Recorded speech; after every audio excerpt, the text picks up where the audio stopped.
તો માનવ દેહનો બહુ મહિમા થયો છે. એવો મનુષ્ય દેહ મને તમને ઉપહારમાં મળ્યો છે.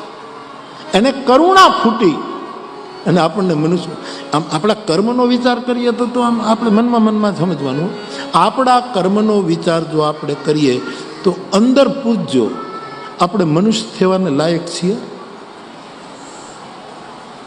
મોકો મળ્યો નથી, નિંદા શરૂ. અવસર મળ્યો નથી, કૂથલી શરૂ. મોકો મળ્યો નથી અને દ્વેષ શરૂ. આપણામાં કામ હોય એ થોડુંક ચાલશે, આપણામાં ક્રોધ હોય ચાલો માને, લોભ હોય એ તો વાતપીત કફ છે, એની શરીરમાં જરૂર છે. તુલસી કહે આ ત્રિદોષ આવશ્યક છે આયુર્વેદમાં.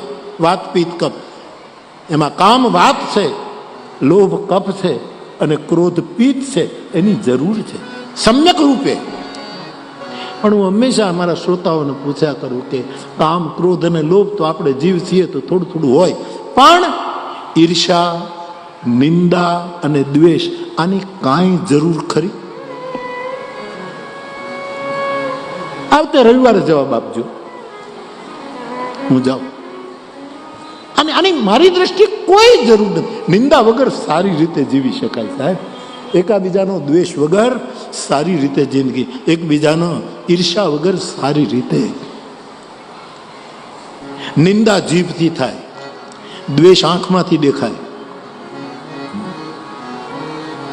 અને ઈર્ષા આખું અંદરથી હળકતો હોય માણસ. અને કોઈ જરૂર નથી લાગતી. હા, ઉપાય છે.